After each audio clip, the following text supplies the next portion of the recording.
Assalamualaikum anak-anak. Hari ini kita akan membahas soal pendalaman materi ujian sekolah tahap 2. Bagi yang baru bergabung silahkan tekan tombol subscribe, like, dan share video ini ke teman-teman kalian. Selamat menyaksikan.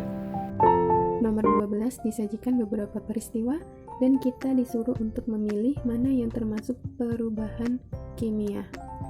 Kita cari tahu dulu perubahan fisika. Seperti di video sebelumnya, perubahan fisika itu adalah perubahan dari 6 perubahan wujud,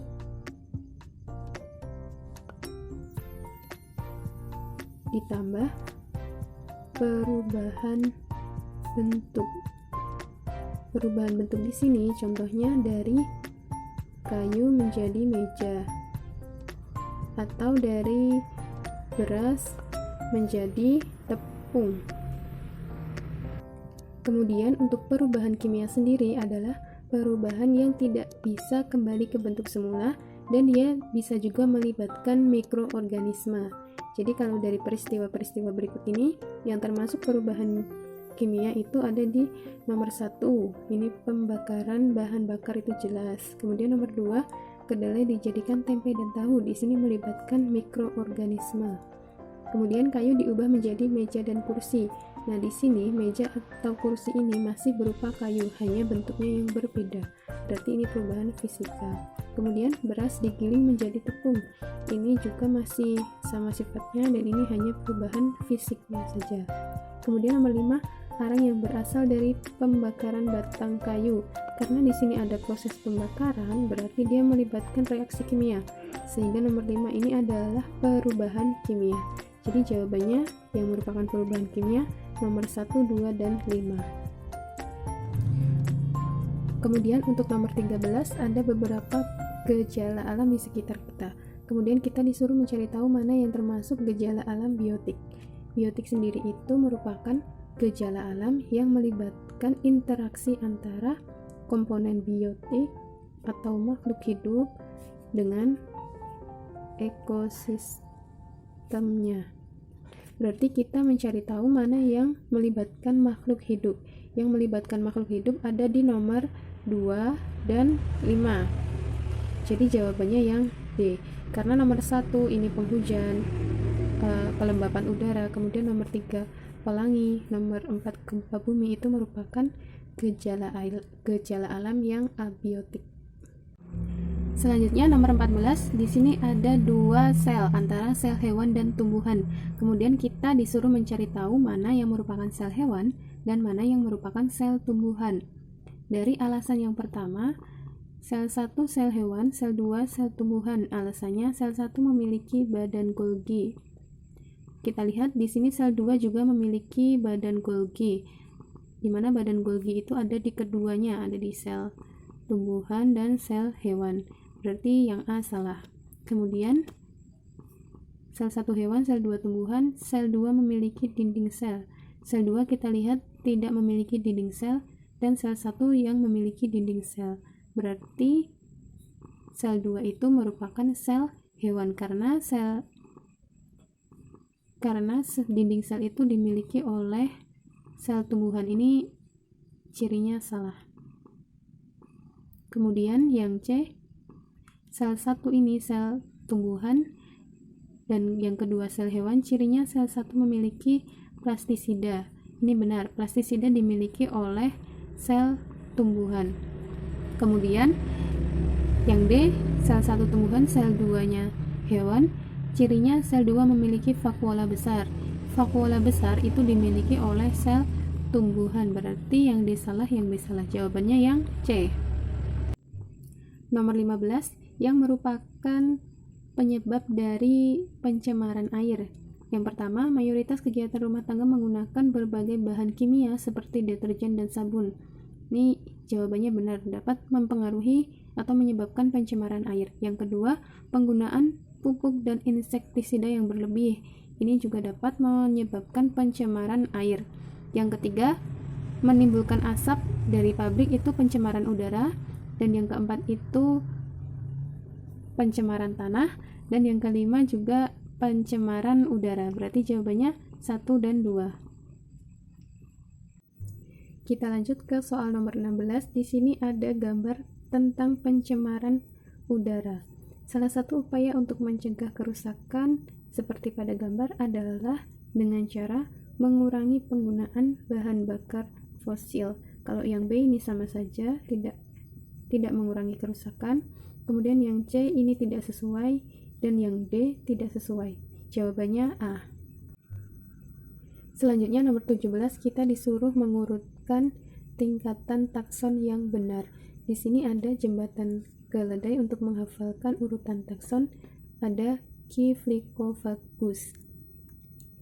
Q-nya kita ambil dari kingdom, Phi-nya dari phylum atau divisio, K-nya kelas, O-nya ordo, Phi itu family, Q itu genus, dan S adalah spesies.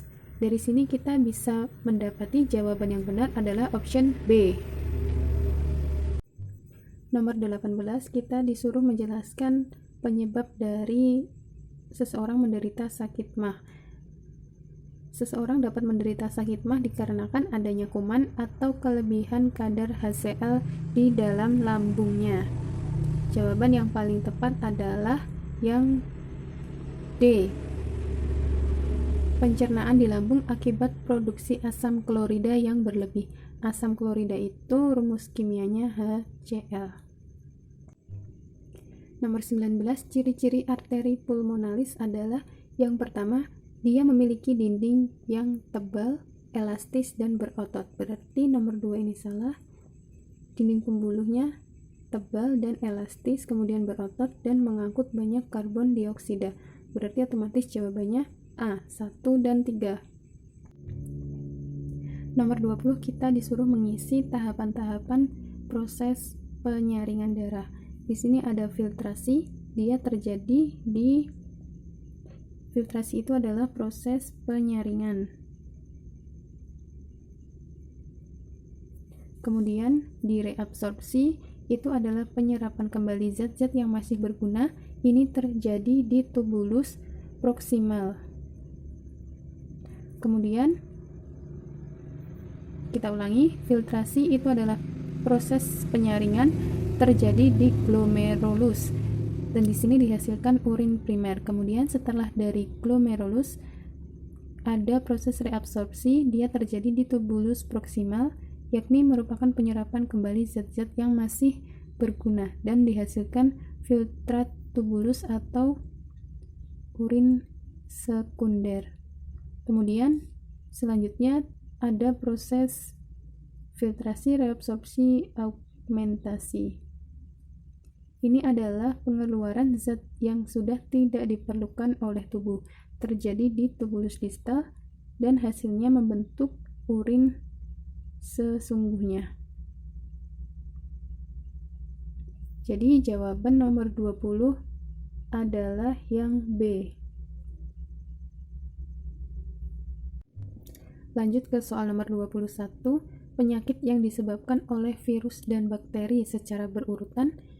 Kita bahas yang nomor 1 ini disebabkan oleh virus. Kemudian kanker serviks ini nama lain dari human papillomavirus, disebabkan oleh virus.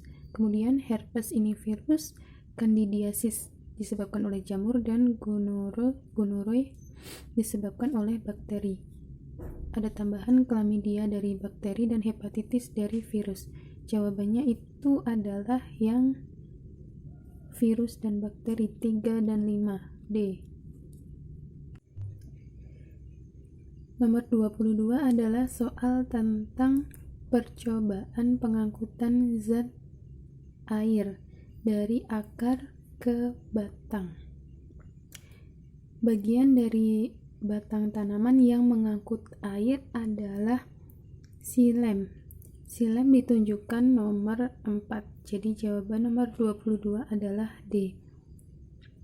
Nomor 3 ini adalah kambium. Tidak berfungsi untuk mengangkut air dari akar. Nomor 2 ini adalah phloem. Ini berguna untuk mengangkut hasil fotosintesis. Dan yang nomor 1 ini adalah epidermis untuk melindungi jaringan di bawahnya. Nomor 3, upaya untuk mencegah timbulnya penyakit diabetes mellitus adalah dengan cara mengurangi konsumsi makanan tinggi karbohidrat dan berolahraga untuk membakar karbohidrat. Jawabannya D. Nomor 24, kita disuruh untuk mencari tahu berapa persentase dari hasil persilangan filial 1 atau keturunan 1 yang mempunyai genotip B besar M kecil. Apabila filial 1 kita pecah, akan mendapatkan genotip seperti ini. Kemudian tinggal kita cari B besar M kecil. Hanya ada di antara ini.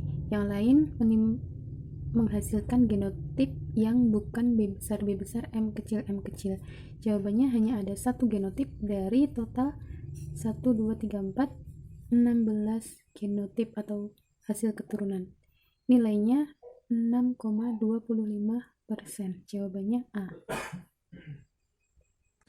Terakhir, nomor 25, ada beberapa jenis zat aditif dan kita disuruh memilih mana yang pasangannya sesuai dengan dampak negatifnya. Yang pertama, rodamin B itu menyebabkan kanker dan lebih ke kanker hati atau gangguan pada fungsi hati. Yang pertama benar. Yang kedua, sakarin menyebabkan anemia. Sakarin lebih menyebabkan ke bingung, insomnia, dan sakit kepala. Jadi yang nomor 2 kurang sesuai. Yang ketiga, MSG. MSG ini dapat menyebabkan peradangan pada pembuluh darah sehingga bisa menyebabkan gangguan pada peredaran darah dan berakhir pada penyakit stroke. Yang nomor 3 ini kurang sesuai.